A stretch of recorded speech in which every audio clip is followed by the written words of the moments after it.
T V پہ اللہ کے رسول کتنے ناراض ہیں، اس میں کتنی بےہودگی ہے، یہ کسی سے ڈکی چھپی بات نہیں، لیکن یہ ضرور ہے کہ مسلمان جتنا بھی گرا ہوا ہو، جب کسی گناہ پر اللہ کا فرمان سن لیتا ہے، رسول اللہ کا فرمان سن لیتا ہے،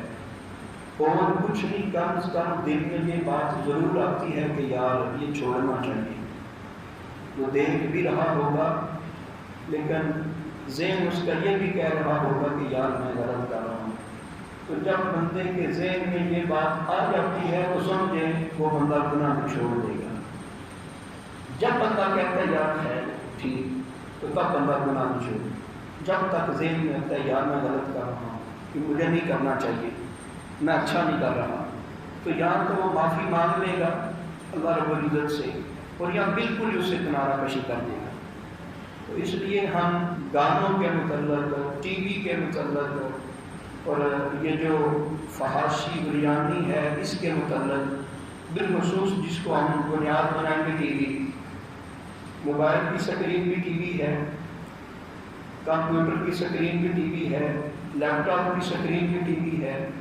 تو یہ ٹی وی ہی ہے، وہ ہمیں کیا دیتا ہے، ہم اسے کیا دیتے ہیں، اور ہمارے لینے پر رب کتنا ناراض ہے، رسول اللہ کتنے ناراض ہیں۔ پھر آپ اندازہ لگائیں گے، دیکھیں گے کہ ٹی وی اس دور کی ایجاد ہے۔ اللہ کے محبوب کے دور میں ٹی وی نہیں تھا، تو اللہ کے محبوب کو کتنی نفرت ہے ٹی وی سے، اور جن لوگوں نے ٹی وی کو گھر سے نکال دیا، سرکار ان لوگوں سے کتنا پیار کرتے ہیں، اور کتنا سرکار ان لوگوں پہ خوش و راضی ہوتے ہیں۔ چند احادیث کو ہم پہلے نقل کو سماعت کر لیتے ہیں۔ حضرت صفوان بن امیہ فرماتے ہیں، ہم رسول اللہ صلی اللہ علیہ وآلہ وسلم کی خدمت میں صحابہ کرام سارے حاضر تھے۔ عمر بن مرہ یہ شخص آیا، یعنی ہمارے دور میں جس کو کہہ رہے کہ ہجڑا، نہ بندہ نہ عورت، جس طرح آج بعض ہجڑوں نے یہ نظام بنا رکھا ہے کہ کوئی ڈھولکڑی دے دی تو وہ بجانا شروع کر دی، اور گلی گلی محلے محلے جا کے مانگنا شروع کر دیا۔ اسی طرح کا تذکرہ سرکار کے دور میں آیا تو نبی پاک صلی اللہ علیہ وآلہ وسلم نے کیا ارشاد فرمایا، وہ کہنے لگا، اے اللہ کے رسول، اللہ پاک نے میرے لیے بدبختی لکھ دی ہے، اور میں صرف اسی طریقے سے اپنا طریقہ بتایا، اسی طریقے کے ذریعے اپنے ہاتھ سے تف بجا کر روٹی حاصل کرتا ہوں، لہٰذا آپ مجھے کسی فحش کام کے بغیر لگے ہوئے مجھے اس طرح کرنے کی گانے کی اجازت دے دیں۔ وہ کہنے لگا، یا رسول اللہ، میں اور کوئی غلط کام نہیں کروں گا، زنا نہیں کروں گا، زنا کے قریب نہیں جاؤں گا، بری بات تو لوگوں سے نہیں کروں گا، صرف یہ کہ میں تف بجاؤں گا اور گانا گاؤں گا۔ یا رسول اللہ، اس کے علاوہ میرے رزق کمانے کا کوئی ذریعہ نہیں ہے، مجھے اجازت دے دیں۔ اللہ کے محبوب صلی اللہ تعالیٰ علیہ وآلہ وسلم کا فرمان سنیں، لا آذان اللہ کا، میں تجھے کس چیز کی اجازت دوں، میں تجھے اجازت نہیں دوں گا۔ اے اللہ کے دشمن، اللہ نے تجھے پاکیزہ اور حلال رزق دیا، تو نے اس کو حرام کر دیا، غلط طریقے سے تو نے کمایا۔ اور اللہ کے محبوب نے پھر کیا ارشاد فرمایا، فرمایا کہ اگر میں تجھے اس سے قبل منع کر چکا ہوتا، یہ پہلی بار نہ ہوتی، تو اب میں تجھے سزا دیتا، اور سزا بھی سخت دیتا، اور تیرا برا حشر کرتا، اور میرے پاس سے اٹھ کھڑا ہو اور اللہ کی طرف رجوع کر اور غور سے سن۔ اب منع کرنے کے بعد اگر تو نے پھر ایسا کیا تو میں تجھے سخت دردناک سزا دوں گا، اور تیری صورت بگاڑنے کے لیے تیرے سر کے بال کاٹ دوں گا، اور تجھے گھر والوں سے جدا کر دوں گا، مدینہ منورہ سے باہر نکال دوں گا، اور نوجوانوں کو کہوں گا کہ اس کا مال تمہارے اوپر حرام کا مال لوٹ لو۔ اب دیکھیں سرکار کی کتنی پاکیزہ شخصیت ہے، کسی پہ غصے نہیں ہوتے۔ اور وہ جو اجازت لینے آیا تھا، یا رسول اللہ صرف اجازت دے دیں، میں کوئی گناہ نہیں کروں گا، میں کوئی غلط کام نہیں کروں گا، تاک بجاؤں گا، گانا گاؤں گا، اس کے ذریعے رزق حاصل کروں گا۔ اللہ کے محبوب نے کتنے سخت جملے بولے، فرمایا تجھے سخت سزا بھی دوں گا اور دردناک عذاب بھی دوں گا، تیری صورت مسخ کر دوں گا۔ حالانکہ یہ وہی محبوب ہیں، اللہ کے محبوب نے فرمایا کافروں کے ساتھ لڑنے کے لیے جاؤ تو ان کی صورت مسخ نہیں کرنی، ان کے چہروں کا مسئلہ نہیں کرنا، کچھ نہیں کہنا ان کو۔ لیکن یہاں اپنی بارگاہ میں آنے والے شخص کو کہا کہ میں تیری شکل تبدیل کر دوں گا اگر تم نے گانے کا اور دف کا نام لیا۔ عجیب حیرت ہے، آج لوگ دف کے ساتھ نعتیں بھی پڑھ رہے ہیں۔ اور اللہ کے محبوب صلی اللہ تعالیٰ علیہ وسلم نے کہا کہ اب یہ عمل ہوا تو اپنی سرزمین سے ہی نکال دوں گا، مدینہ منورہ میں تجھے رہنے نہیں دوں گا، تجھے تیرے گھر والوں کے ساتھ نہیں رہنے دوں گا۔ یہ سہاستا ابن ماجہ کی حدیث مبارکہ ہے۔ حضرت جابر بن عبداللہ فرماتے ہیں نبی پاک صلی اللہ تعالیٰ علیہ وسلم نے فرمایا الغناء ينبت النفاق، جو گانا ہے، موسیقی جس کو ہمارا معاشرہ کہتا ہے کہ موسیقی روح کی غذا ہے۔ اللہ پاک نے ٹائم دیا تو ہم اس کے اوپر بھی گفتگو کریں گے۔ سرکار فرماتا ہے الغناء ينبت النفاق فی القلب، انسان کے دل کے اندر گانا منافقت پیدا کر دیتا ہے، اور دل وہ جگہ ہے جہاں خدا کی انوار و تجلیات اترتی ہیں۔ بزرگوں نے لکھا سادے لفظوں میں خدا کا کوئی مکان نہیں ہے، کوئی ٹھکانہ نہیں ہے، وہ لامکان ہے۔ اگر اس کا مکان ہے تو بندہ مومن کا دل ہے۔ یہ اس دل کی بات اللہ کے محبوب نے فرمائی ہے کہ جو بندہ گانا سنتا ہے اس کے دل میں منافقت پیدا ہو جاتی ہے۔ فرمایا کا ينبت الماء الزرع، جس طرح پانی کھیتی کو اگاتا ہے اسی طرح گانا منافقت کو اگا دیتا ہے۔ تو آپ کہتے ہیں کہ گانے کا کوئی مسئلہ نہیں ہے، لوگ روزہ رکھ کے گانا سنتے رہتے ہیں۔ شعب الایمان کی حدیث پاک تھی۔ اگلی حدیث پاک ابو ہریرہ رضی اللہ تعالیٰ عنہ روایت کرتے ہیں، نبی پاک صلی اللہ تعالیٰ علیہ وسلم نے فرمایا عزت تاخذ الفیء دولا، جب مال غنیمت کو ذاتی مال سمجھا جائے گا، والامانۃ مغنما، اور جس وقت امانت کو لوگ غنیمت بنا لیں گے، والزکاۃ مغرما، اور زکوٰۃ کو تاوان سمجھنے لگ جائیں گے، وَتُعُلِّمَ لِغَيْرِ الدِّينِ، اور دنیا کمانے کے لیے لوگ دین سیکھنا شروع کر دیں گے، وَأَطَاعَ الرَّجُلُ امْرَأَتَهُ، اور بیوی کی پیروی کی جائے گی، وَأَطَّاعَ أُمُّهُ، اور ماں کی نافرمانی کی جائے گی، وَأَدْنَىٰ صَدِيقَهُ، دوست کو قریب کر دیا جائے گا، دوست کے قریب ہوا جائے گا، وَأَقْصَدْ أَبَاهُ، اور باپ سے دور ہو جایا جائے گا، وَظَهَرَتِ الْأَصْوَاتِ فِي الْمَسَاجِدِ، مسجدوں میں لڑائی جھگڑے اور شور برپا ہو جائے گا، وَسَادَتْ قَبِيلَةُ فَاسِقُهُمْ، اور جو قبیلے کا برادری کا سب سے گناہگار شخص ہوگا، فاسق شخص ہوگا، اس کو قبیلے کا سردار بنا لیا جائے گا، وَكَانَ زَعِيمُ الْقَوْمِ أَرْذَلَهُمْ، اور جب قوم کا سردار ان کا بدترین بندہ بن جائے گا، وَأَكْرِمَ الرَّجُلُ، اور جب گانے والی عورتوں اور باجوں والوں کو رواج ہو جائے گا، وَأَكْرَمُ الرَّجُلُ مُحَافَةِ السُّرِّ وَظَهَرَتِ الْقَيْنَاتُ الْمَغَافِرِ، اور جس وقت فرمایا کہ وَشُرِبَتِ الْخَمُورُ، شراب پینا عام ہو جائے گا، وَلَعْنَ آخِرُ هَٰذِهِ الْأُمَّةِ أَوَّلَهَا، اور بعد میں آنے والے پہلے لوگوں پر لعنت کریں گے، اور فرمایا فَلْيَرْتَقِبُوا عِندَ ذَٰلِكَ رِيحًا حَمْرَاءَ، اس وقت تم انتظار کرو کس چیز کا؟ فرمایا ایک سرخ آندھی کا، زلزلے کا، زمین میں دنس جانے کا، صورتوں کے بگڑ جانے کا، آسمان سے پتھروں کے برسنے کا اور قیامت کی ایسی نشانیوں کا جو یکے بعد دیگرے نازل ہوگی۔ فرمایا کہ جس طرح کسی کا ہار ٹوٹ جائے تو اس کے دانے فوراً گرتے ہیں، اس طرح کی وہ قیامت کی نشانیاں رونما ہو جائیں گی، اس وقت کا انتظار کرو۔ اس میں کون سی باتیں ارشاد فرمائیں؟ اس میں فرمایا کہ جب گانے بازیوں کی عزت ہونا شروع ہو جائے گی، فاسقوں کو قوم کا سردار بنایا جائے گا، شراب عام پی جائے گی۔ آج وہ دور آ گیا ہے تو اللہ کے محبوب نے فرمایا اس دور میں لوگوں کو زمین میں دنسا دیا جائے گا، پھر ایک سرخ قسم کی آندھی آئے گی جو ہر طرف تباہی اور بربادی کر دے گی۔ اللہ کے محبوب نے ارشاد فرمایا فی ہذہ الامتی خسف و مسخ و قذف، سرکار فرماتے ہیں کہ اس امت میں بھی زمین میں دنسنے، صورتوں کے بگڑنے اور پتھروں کی بارش ہونے کے واقعات رونما ہوں گے۔ مسلمانوں میں سے کسی نے پوچھا مَتَى ذَلِكَ، یا رسول اللہ یہ کب ایسے ہوگا؟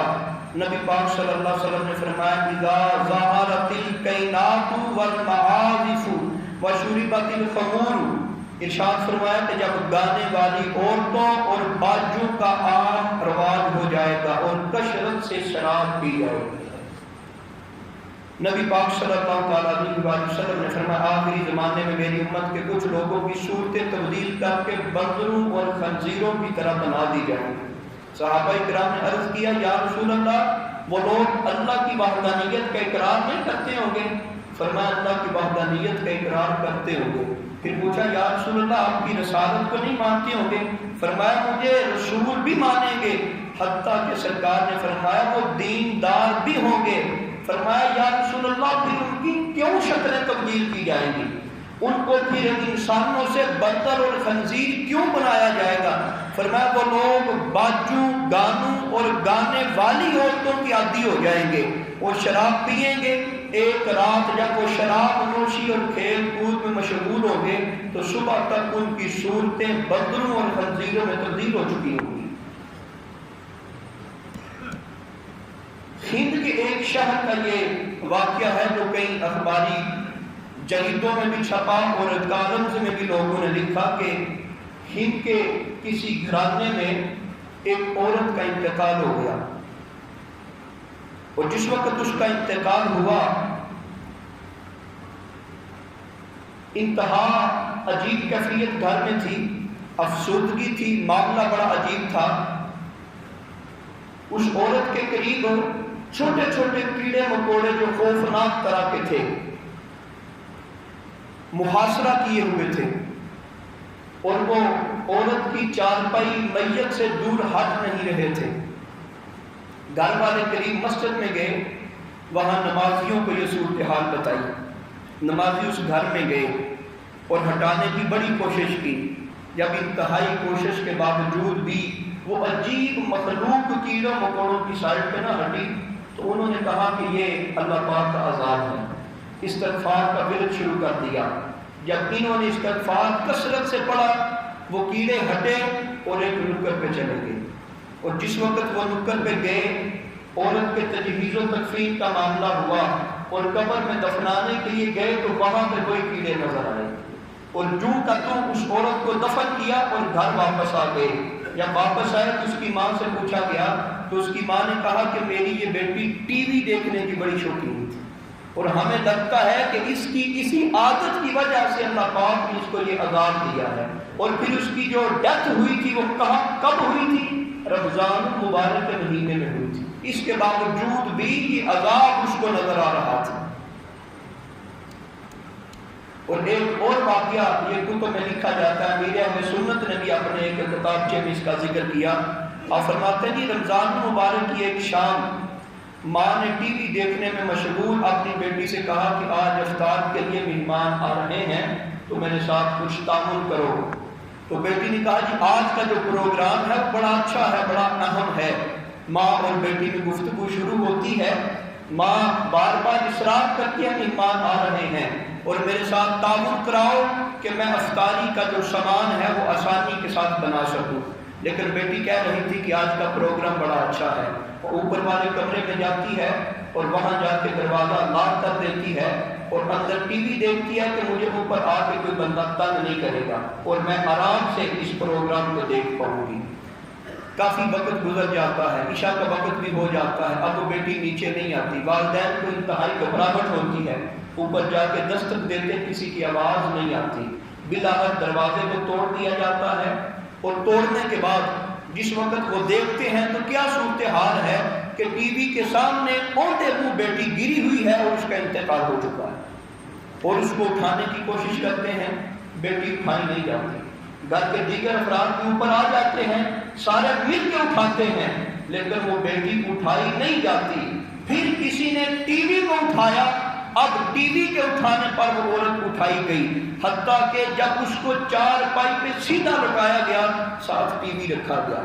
کفن دینے سے پہلے غسل دیا گیا تو پھر بھی ٹی وی رکھا گیا، تو وہ عورت وہاں پہ پھر اٹھائی گئی۔ ان لوگوں نے نماز جنازہ ادا کرتے ہوئے بھی ٹی وی کو ساتھ رکھا چارپائی کے اوپر، اور پھر اس کی نماز جنازہ ادا ہوئی، اور قبر میں اتارنے سے پہلے انہوں نے کہا کہ اب ویسے اس کو اٹھاتے ہیں۔ جس وقت اس عورت کو اٹھایا، اب بھی وہ نہیں اٹھائی جا رہی تھی، پہلے ٹی وی کو اٹھا کے قبر میں رکھا گیا اور پھر عورت وہاں پہ رکھی گئی، اور پھر اس طرح ٹی وی سمیت اس کو دب کے واپس آ جاتے ہیں۔ اور یہ کوئی ایسا واقعہ نہیں ہے کہ کسی پرانے دور کا واقعہ ہے، یہ حال ہی کے واقعات ہیں، یہ صورتحال ہے ٹی وی کی۔ اور ٹی وی ساتھ باقاعدہ اس عورت کے دفن کر دیا گیا، اس کو پیار تو تھا، اللہ کے محبوب نے فرمایا جو بندہ جس کے ساتھ پیار کرتا ہے قیامت کے دن اسی کے ساتھ اٹھایا جائے گا۔ یہ حدیث پاک جب صحابہ کرام نے پوچھا یا رسول اللہ ہمارا قیامت کے دن کیا بنے گا، سرکار نے ارشاد فرمایا مجھ سے پیار کرتے ہو؟ یا رسول اللہ بڑا پیار کرتے ہیں۔ فرمایا پھر یہ سن لو